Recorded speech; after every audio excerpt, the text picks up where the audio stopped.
अब बात करेंगे कोयटा ग्लैडिएटर्स की। हमारे साथ सीनियर स्पोर्ट्स जर्नलिस्ट बदियुज़्ज़मान साहब मौजूद हैं और कोयटा ग्लैडिएटर्स ने अभी तक प्लैटिनम कैटेगरी में जो आज पिक किया है, मार्क चैपमैन को किया है, फ़हीम अशरफ को किया है और फिन एलन को किया है। बदियुज़्ज़मान साहब, मार्क चैपमैन, फ़हीम अशरफ और फिन एलन के बाद, इनकी शमूलियत के बाद कोयटा ग्लैडिएटर्स PSL 10 में कैसी टीम नजर आ रही है आपको? बिल्कुल आपने सही कहा। कोयटा ने जो सबसे अच्छा इजाफा है वो कोयटा की टीम में प्लैटिनियम कैटेगरी में वो चैंपियन का है। चैंपियन हम्म। जिस तरह की बैटिंग करते हैं आपके सामने है, आपने न्यूजीलैंड की तरफ से उनको देखा है, करंट प्लेयर है और जो रेगुलर जो है वो न्यूजीलैंड की टीम का हिस्सा है, तो उनका टीम में शामिल होना बहुत अच्छा है। फिर जो हम्म। खास तौर पर फिनलैंड ने वो बहुत ज़बरदस्त है। फ़हीम अशरफ जो है वो डोमेस्टिक में बड़ी अच्छी परफ़ॉर्मेंस देते हुए आ रहे हैं। उनको इंतख़ाब करना ये भी एक अच्छा जो है वो फ़ैसला है और इनका जो कॉम्बिनेशन है वो काफ़ी अच्छा बन जाएगा। खास तौर हम्म। पर उनके साथ जो उन्होंने रिटेन किए हुए खिलाड़ी उनके साथ इनका कॉम्बिनेशन अच्छा बन जाएगा। लेकिन सबसे बड़ी बात ये है कि इस मतलब आपको याद होगा कि शोएब मलिक जो है वो कराची किंग के प्लेयर थे, उन्होंने उसको छोड़ दिया। लेकिन सरफराज अहमद जो कोयटा के साथ मुसलसल 9 हम्म। साल जो है बीएसएल खेलते रहे, उनको इन्होंने रिलीज़ कर दिया था और ये सुनने में आया था कि उनको शायद डायमंड कैटेगरी में कोई भी टीम जो है वो ले लेगी एज़ अ मेंटर या एज़ अ कुछ हो, लेकिन अभी तक उनकी बारी नहीं आई, उन्होंने हम्म। उनको लिया किसी टीम ने नहीं है। लेकिन सरफराज अहमद के बारे में ये था कि जब भी हम सवाल करते थे नदीम उमर से कि भाई ये सरफराज अहमद आपके साथ, उन्होंने कहा कि जब तक हम सुपर लीग खेल रहे हैं सरफराज अहमद हमारे साथ होंगे। लेकिन बीच में आकर उनको छोड़ देना या कुछ करना, ये चीज़ें शायद उनको भी अच्छी नहीं लगी और सरफराज अहमद इस सिलसिले में बात भी नहीं करना चाह रहे। तो मेरे ख्याल में अब कोयटा जो है उनकी टीम का भी कॉम्बिनेशन हमेशा से अच्छा रहा है। लेकिन इस मर्तबा कुछ 2-3 प्लेयर जो मार्क चैंपियन विलियन के और फ़हीम अशरफ उनकी टीम में आए, तो हम्म। इनसे उनका टीम जो है वो और थोड़ी-सी मजबूत हुई है और मुझे सेम अब देखिए ना जितनी भी टीमें नज़र आ रही हैं, लाहौर की टीम मुझे ज़्यादा तगड़ी नज़र आ रही है, लेकिन हम्म। जो डेविड वार्नर के आने से कराची की टीम थोड़ी-सी कराची किंग्स भी थोड़ी बेहतर सी हुई है। मजबूत नजर आ रही है, लेकिन इस्लामाबाद यूनाइटेड की बात करेंगे बदियुज़्ज़मान साहब। प्लैटिनम कैटेगरी में इस्लामाबाद यूनाइटेड ने पिक किया है मैथ्यू शॉट, जैसन होल्डर और बेन वेरिश को।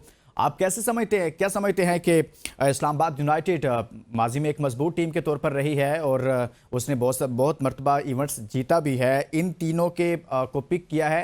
कैसी इस्लामाबाद यूनाइटेड की ये सिलेक्शन रही है?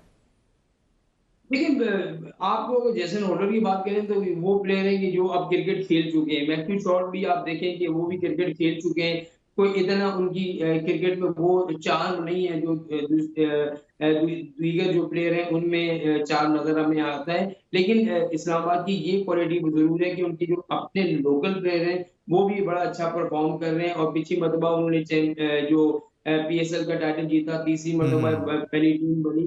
तो मेरे ख्याल में उनकी जो सबसे जो मेन स्ट्रेंथ है वो उनका कप्तान है शादाब खान, जो टीम को बड़ा अच्छे तरीके से लीड कर रहा है।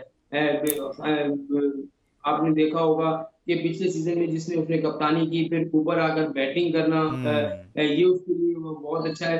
तो मेरे ख्याल में उनकी जो प्लैटिनम कैटेगरी में 2 से 3 प्लेयर उन्होंने लिए हैं, उनका इतना इम्पैक्ट नहीं पड़ना। हम्म। लेकिन जो इस्लामाबाद की अपनी टीम है, जो उन्होंने रिटेन खिलाड़ी किए हुए हैं, वो अच्छे खिलाड़ी हैं, नज़र आती है। मुल्तान मुल्तान सुल्तान्स की भी हम कुछ बात कर लेते हैं और मुल्तान सुल्तान्स ब्रेसवेल, मोहम्मद हसनैन और कामरान गुलाम को मुल्तान सुल्तान्स की जानिब से पिक किया गया है, लेकिन इसके कैप्टन हैं मोहम्मद रिजवान। वो रिजवान बदियुज़्ज़मान साहब जो पाकिस्तान की कौमी क्रिकेट टीम के कैप्टन हैं और उनकी कप्तानी में पाकिस्तान चैंपियंस ट्रॉफी खेलने जा रहा है। ये टीम कहाँ पर स्टैंड कर रही है? ये 3 अहम उनकी जानिब से खिलाड़ी पिक किए गए हैं। देखिए मुल्तान सुल्तान अगर आप पीछे साहब पीएसएल निकालिए 2 से 3 मुसलसल 3 साल जो है वो पाकिस्तान सुपर लीग के फाइनल में पहुंची, लेकिन हम्म। वो फाइनल नहीं जीत सकी। वहां पर कुछ ना कुछ उनको प्रॉब्लम हुई जिसकी वजह से उनको शिकस्त का सामना करना पड़ा और कामरान गुलाम के आने से मुझे नहीं लगता कि इतना उनको फर्क पड़ेगा। हाँ, हसनैन का शमूलियत जो है बड़ी अच्छी है कि उनके पास एक अच्छा फास्ट बॉलर जो है हम्म। वो आ जाएगा। वैसे मुल्तान सुल्तान की अगर बात करें, मोहम्मद रिजवान बड़े जबरदस्त फॉर्म में हैं। वो पीएसएल में कप्तानी भी बड़ा अच्छा कर रहे हैं और उनकी टीम जो है लड़ के ऊपर तक आती है।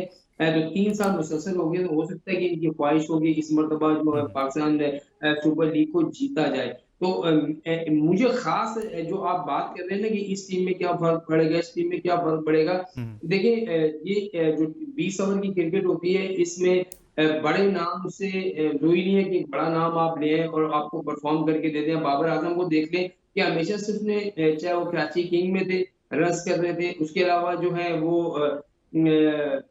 अपना पेशावर में आए, यहाँ भी वो रन्स तो कर रहे हैं, लेकिन उनकी टीम नहीं जीत रही।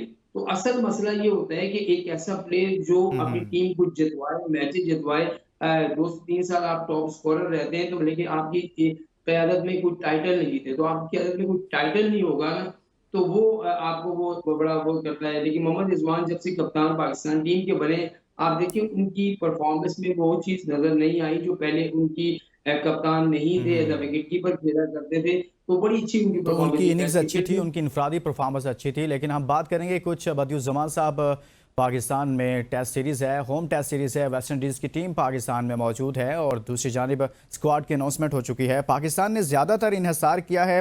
मोहम्मद अब्बास बड़े लंबे अरसे के बाद वापस आए थे और उनके वापस आते ही कहा गया कि हमने उनको रेस्ट दे दिया है। ये ठीक फैसला है कि एक ही सीरीज़ के बाद उनको रेस्ट की ज़रूरत पड़ गई है?